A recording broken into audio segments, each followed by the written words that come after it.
नमस्कार, मी त्र्यंबक कापडे आणि आपण पाहत आहात त्र्यंबक कापडे डिजिटल. आज मी ज्या विषयावर बोलणार आहे, तो फक्त पेन्शनचा विषय नाही, तो लाखो ज्येष्ठ नागरिकांच्या सन्मानाचा विषय आहे. तो देशाच्या कृतज्ञतेचा विषय आहे आणि तो आपल्या राजकारणाला आरसा दाखवणारा विषय आहे. आज देशात सर्वात मोठी चर्चा कशाची सुरू आहे? कोणता खासदार कोणाच्या बाजूला जाणार? कोण कोणाचा खासदार फोडणार? कोण कोणाचं ऑपरेशन करणार? कोणाचे सरकार मजबूत होणार? सत्ता टिकणार की पडणार? पण या सगळ्या राजकीय गदारोळात एक प्रश्न मात्र मागे पडला आहे. ज्यांनी आयुष्यभर देशासाठी कष्ट केलं, ज्यांनी ई-पी-एफ-ओ मध्ये आपल्या आयुष्यभराची कमाई भरली, त्या लाखो ई-पी-एस 95 पेन्शनधारकांना सन्मानाने जगणे इतकी पेन्शन मिळणार की नाही? कारण खासदारांचे राजकारण उद्याही होईल, सत्तेची गणितं उद्याही मांडली जातील, पण औषधांअभावी एखादा वृद्ध आज गेला तर तो पुन्हा कधीच परत येणार नाही. सरकारला जाग करणारा हा विषय आपण पुढे नेणारच आहोत. त्याआधी एक विनंती आहे, आपण अजूनही चॅनलला सबस्क्राईब केलं नसेल तर कृपया करून घ्या. व्हिडिओ आवडला तर लाईक आणि शेअर करायला विसरू नका. मंडळी, सध्या दिल्लीत पुन्हा राजकारण तापू लागलं आहे. संसदेचं अधिवेशन लवकरच सुरू होत आहे. विरोधी पक्ष आक्रमक झाले आहेत. सत्ताधारी बचावाच्या तयारीत आहेत. टीव्हीवर दिवसभर एकच चर्चा असते, कोण फुटणार, कोण जोडणार, कोणाची संख्या वाढणार, कोणाचं बहुमत मजबूत होणार. आणि दुसरीकडे देशातील लाखो ज्येष्ठ नागरिक पुन्हा एकदा दिल्लीकडे आशेने बघत आहेत. त्यांना मंत्रीपद नको आहे, त्यांना सत्ता नको आहे, त्यांना राजकारण नको आहे, त्यांना फक्त न्याय हवा आहे. आज विरोधी पक्ष सरकारवर गंभीर आरोप करत आहेत. त्यांचा थेट आरोप आहे, देशभरात विरोधी पक्षांचे आमदार आणि खासदार आपल्या बाजूला वळवण्यासाठी भाजप कोट्यवधी रुपये खर्च करत आहेत. सत्तेची गणितं जुळवण्यासाठी अमाप ताकद वापरली जात आहे. भाजप नेते आणि सरकारचं म्हणणं आहे, हे सर्व राजकीय आरोप आहेत. पण या आरोपांमुळे एक प्रश्न मात्र अधिक मोठा झाला आहे. जर देशात राजकीय समीकरण बदलण्यासाठी एवढी ऊर्जा, एवढा वेळ, एवढे प्रयत्न होत असतील, तर देशासाठी 40 वर्ष काम केलेल्या कामगारांच्या वृद्धापकाळासाठी तितकीच संवेदनशीलता का दाखवली जात नाही? हा प्रश्न विरोधक विचारत आहेत, हा प्रश्न आता पेन्शनर संघटना विचारत आहेत आणि आज हा प्रश्न सामान्य नागरिक देखील विचारू लागला आहे. भावना बाजूला ठेवून फक्त आकडे पाहिले तरी केंद्र सरकारची नीतिमत्ता किती खराब झाली आहे हे आपल्या लक्षात येतं. 2026 म्हणजे चालू वर्षाच्या ई-पी-एफ-ओच्या अधिकृत अहवालानुसार ई-पी-एफ-ओकडे आज 31,22,000 रुपयांपेक्षा अधिक निधी व्यवस्थापनाकडे पडून आहे. पुन्हा सांगतो, 31,22,000 कोटी रुपये. ही रक्कम लहान नाही. एवढंच नाही, अधिकृत आकडे सांगतात 31 लाखाहून अधिक निष्क्रिय खात्यांमध्ये सुमारे 10,900 कोटी रुपयांपेक्षा जास्त रक्कम देखील पडून आहे. देशात 84 लाखापेक्षा अधिक ई-पी-एस 95 पेन्शनधारक आहेत. प्रश्न असा आहे, पैसा आहे, पेन्शनधारक आहेत, समस्या सर्वांना माहीत आहे, मग निर्णय कुठे अडकला आहे? आज एक वृद्ध पेन्शनधारक सकाळी उठतो, औषध घेतो आणि घरातील खर्चाचा हिशोब करतो. कारण आयुष्यभर कष्ट केलेल्या माणसाला स्वाभिमानाने जगायचं असतं. पण जेव्हा महिन्याच्या सुरुवातीलाच त्याच्या खात्यात अवघी 1,000 रुपयांची पेन्शन जमा होते, तेव्हा तो फक्त पैशांनी गरीब होत नाही, तर तो मनानेही तुटत जातो. त्याला प्रश्न पडतो, मी आयुष्यभर नेमकं कशासाठी काम केलं?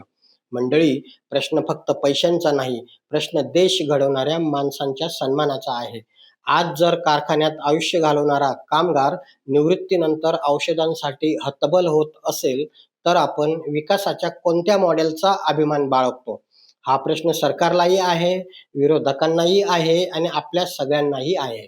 कारण संसदेच्या पावसाळी अधिवेशनात देशभरातील लाखो पेन्शनधारक फक्त एकच गोष्ट पाहणार आहेत, केवळ भाषण होणार की निर्णय होणार? कारण देशात आज विचित्र परिस्थिती निर्माण झाली आहे. एका बाजूला संसदेच्या अधिवेशनासाठी राजकीय पक्षांची रणनीती आखली जात आहे. कोण कोणते विषय मांडणार, कोण कोणाला घेरणार, कोणता मुद्दा गाजणार, याची सर्व तयारी सर्व पक्षांच्या पातळीवर सुरू आहे. पण दिल्लीच्या या राजकीय गदारोळापासून काही किलोमीटर अंतरावर काही वृद्ध पुरुष, काही आजीबाई, काही निवृत्त कामगार आजही एकाच आशेने जगत आहेत, कदाचित या अधिवेशनात आपल्याला न्याय मिळेल. मंडळी, हे लोक कोण आहेत? हे लोक कोणत्याही राजकीय पक्षाचे कार्यकर्ते नाहीत. हे आंदोलन करून मोठे झालेले नेते देखील नाहीत. हे देशाची संपत्ती लुटणारे लोकही नाहीत. हे लोक आहेत ज्यांनी आयुष्यभर कारखान्यांमध्ये मशीन समोर उभं राहून काम केलं, ज्यांनी पोलाद तयार केला, ज्यांनी वीज निर्माण केली, रेल्वेचे डबे बनवले, कापड उद्योग उभा केला, सिमेंट कारखान्यांमध्ये काम केलं, देशाच्या औद्योगिक विकासाला स्वतःचं तारुण्य दिलं आणि प्रत्येक महिन्यात आपल्या पगारातून EPFO मध्ये पैसे जमा केले. कारण त्यांना सांगण्यात आलं होतं, निवृत्तीनंतर तुमच्या वृद्धापकाळाची जबाबदारी EPFOची योजना घेईल. आज त्याच योजनेचे लाभार्थी न्याय मागण्यासाठी रस्त्यावर उभे आहेत. मंडळी, गेली 11 वर्ष हा संघर्ष सुरू आहे. 11 वर्ष मोर्चे निघाले, उपोषणं झाली, धरणं झाली, दिल्लीत आंदोलन झालं, देशभर निवेदनं दिली गेली, मंत्र्यांच्या भेटी झाल्या, अधिकाऱ्यांशी चर्चा झाली, संसदीय समित्यांसमोर बाजू मांडण्यात आली. प्रत्येक वेळी एकच आश्वासन, विचार करू, सकारात्मक आहोत, प्रक्रिया सुरू आहे. पण आजही हजारो वृद्ध त्या निर्णयाची वाट पाहत आहेत. माझा सरकारला एक थेट प्रश्न आहे, अजून किती काळ विचार करणार? एका पेन्शनधारकाचे वय 70, 75, 80 वर्ष झालं आहे. त्यांच्याकडे वेळ किती उरला आहे? सरकारी फाईलला वेळ असतो, पण माणसाच्या आयुष्याला नसतो. ही गोष्ट दिल्लीने समजून घेतली पाहिजे. आज एक कटू सत्य सांगतो, गेल्या 11 वर्षात अनेक पेन्शनधारक न्यायाची वाट पाहत पाहत या जगाचा निरोप घेऊन गेली. त्यांच्या हातात मागणीपत्र होतं, पण निर्णय नव्हता. त्यांच्या डोळ्यात आशा होती, पण सरकारी आदेश नव्हता. हा विषय फक्त आर्थिक राहिलेला नाही, हा विषय आता मानवी संवेदनांचा अधिक झाला आहे. आता विरोधक संसदेत सरकारला विचारणार आहेत, देशात राजकीय घडामोडींसाठी वेळ आहे, मग देश घडवणाऱ्या कामगारांसाठी वेळ का नाही? जर सत्ता टिकवण्यासाठी एवढी धडपड होऊ शकते, तर वृद्धांना सन्मानाने जगण्यासाठी निर्णय का होत नाही? हे प्रश्न विचारले जाणार आहेत. सरकार त्यांची उत्तरे देईल. लोकशाहीत ते स्वाभाविक आहे. पण या सगळ्या राजकीय वादात एक गोष्ट विसरू नका, दिल्लीतील संसद भवनाबाहेर लाखो कुटुंबांची आशा उभी आहे. त्यांना भाषणं नको, त्यांना घोषणा नकोत, त्यांना आरोप प्रत्यारोप नकोत, त्यांना निर्णय हवा आहे. आज देशाचे श्रम मंत्रालय, अर्थ मंत्रालय आणि केंद्र सरकार यांच्यासमोर एक ऐतिहासिक संधी आहे. राजकारणापेक्षा मानवतेला प्राधान्य देण्याची, आकड्यांपेक्षा माणसाला महत्त्व देण्याची आणि देश घडवणाऱ्या पिढीचा सन्मान करण्याची. कारण आज घेतलेला निर्णय फक्त पेन्शन वाढणार नाही, तर लाखो वृद्धांचा सरकारवरील विश्वासही वाढवणारा ठरेल. पण पुन्हा हे अधिवेशन जर संपलं आणि फक्त आश्वासनेच मिळाली, तर हा प्रश्न संसदेपुरता राहणार नाही, तो देशाच्या प्रत्येक घरात पोहोचेल. कारण प्रत्येक घरात एक निवृत्त वडील आहेत, एक आई आहे, एक आजोबा आहेत आणि प्रत्येक कुटुंबाला हा प्रश्न उद्या स्वतःचाही वाटणार आहे. मंडळी, आता वेळ आली आहे, फक्त सरकारनेच नाही, तर समाजानेही या लढ्याकडे गांभीर्याने पाहण्याची. मंडळी, आता मी जे बोलणार आहे ते फक्त सरकारसाठी नाही, ते विरोधी पक्षासाठीही नाही, ते देशातील प्रत्येक नागरिकांसाठी आहे. कारण आज आपण एक गोष्ट विसरत आहोत, EPS 95 पेन्शनधारकांचा हा लढा फक्त त्यांचा राहिलेला नाही. हा लढा प्रत्येक कामगाराचा आहे, प्रत्येक नोकरदाराचा आहे, प्रत्येक कुटुंबाचा आहे आणि उद्याच्या आपल्या भविष्याचा देखील आहे. एक गोष्ट स्वतःला विचारा, आज दिल्लीच्या रस्त्यावर हातात काठी घेऊन उभा असलेला वृद्ध कधी काळी कोण होता? तो एखाद्या कारखान्यात मशीन समोर उभा असायचा. कडक उन्हात रात्रपाळीत ओव्हरटाईम करत असायचा. देशासाठी उत्पादन काढत होता. त्याने कधी दया मागितली नव्हती. त्याने कधी सरकारकडे मदतीचा हात पसरवला नव्हता. त्याने फक्त आपले काम केलं, आपला घाम गाळला आणि प्रत्येक महिन्यात आपल्या पगारातून EPFO मध्ये पैसे जमा केले.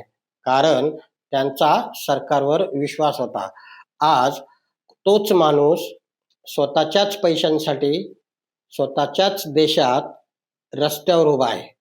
यापेक्षा मोठी शोकांतिका कोणती असू शकते?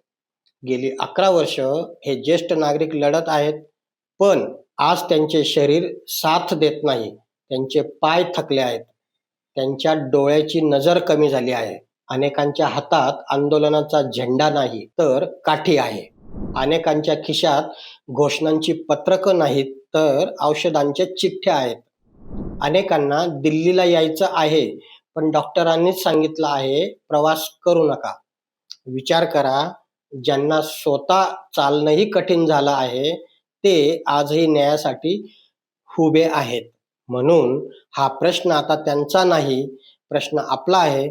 देशातील प्रत्येक कामगार संघटनेला, प्रत्येक निवृत्त कर्मचारी संघटनेला, प्रत्येक सामाजिक संस्थेला, प्रत्येक युवक संघटनेला, प्रत्येक विद्यार्थी संघटनेला, प्रत्येक जागरूक नागरिकाला मी मनापासून एक विनंती करतो. फक्त निवेदन देऊ नका, फक्त सोशल मीडियावर पोस्ट टाकू नका, फक्त आमचा पाठिंबा आहे एवढ्यावर थांबू नका.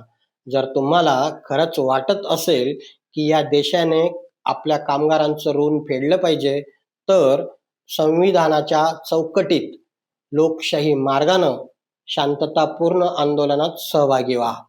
कारण लोकशाहीत जनतेचा आवाज जेव्हा लाखोंच्या संख्येने उठतो, तेव्हा सरकारलाही ऐकावा लागतो. इतिहास साक्षी आहे. स्वातंत्र्य चळवळ, जयप्रकाश नारायण यांचे आंदोलन, अण्णा हजारे यांचं आंदोलन, मराठा आरक्षणासाठीचे मोर्चे, शेतकऱ्यांची आंदोलनं, मोठे निर्णय तेव्हाच झाले जेव्हा सामान्य माणूस आपल्या घरातून बाहेर पडला. आज पुन्हा तीच वेळ आली आहे. आपण आज या वृद्धांसाठी उभे राहिलो, तर उद्या आपली मुलं आपल्यासाठी उभी राहतील. पण आज जर आपण शांत बसलो, तर उद्या आपल्यासाठी बोलायलाही कोणी उरणार नाही. कारण आजचा हा संघर्ष पेन्शनचा नाही, सन्मानाचा आहे. आणि आता देशाचे पंतप्रधान, अर्थमंत्री, श्रममंत्री आणि संसदेतील सर्व पक्षांना मी एकच आवाहन करतो, या अधिवेशनात राजकीय आरोप प्रत्यारोप होतीलच, वाद होतीलच, घोषणाबाजीही होईल. हे लोकशाहीत चालूच राहणार आहे. पण या सगळ्यांच्या पलीकडे जाऊन एक असा निर्णय घ्या, जो लाखो वृद्धांच्या डोळ्यात पुन्हा आशा निर्माण करेल. ज्यांनी आयुष्यभर देश उभारला, त्यांच्या वृद्धकाळालाही आधार द्या. इतिहासात कोणत्या पक्षाचे किती खासदार होते हे फार कमी लोकांना आठवतं. पण कोणत्या सरकारने सामान्य माणसाच्या आयुष्यात बदल घडवला हे इतिहास कायम लक्षात ठेवतो. आज तुमच्यासमोर तशीच एक संधी आहे. देशातील प्रत्येक प्रेक्षकाला माझी एक विनंती आहे, जर तुम्हालाही वाटत असेल की या देशातील EPS 95 पेन्शनधारकांना त्यांच्या हक्काचा न्याय मिळालाच पाहिजे, तर हा व्हिडिओ प्रत्येक WhatsApp ग्रुपमध्ये पाठवा, प्रत्येक कामगार संघटनेपर्यंत पोहोचवा, प्रत्येक खासदारापर्यंत पोहोचवा, प्रत्येक आमदारापर्यंत पोहोचवा. कारण जनतेचा आवाज जेव्हा लोक चळवळ बनतो, तेव्हा निर्णयांना वेग येतो. आपल्या सर्वांचे मनपूर्वक आभार. हा व्हिडिओ आणि विचार आपल्याला आवडला असेल तर जास्तीत जास्त लोकांना शेअर करा आणि चॅनलला सबस्क्राईब केलं नसेल तर कृपया लगेच करून घ्या. पुन्हा भेटूया पुढील व्हिडिओत. तोपर्यंत नमस्कार. जय हिंद, जय महाराष्ट्र.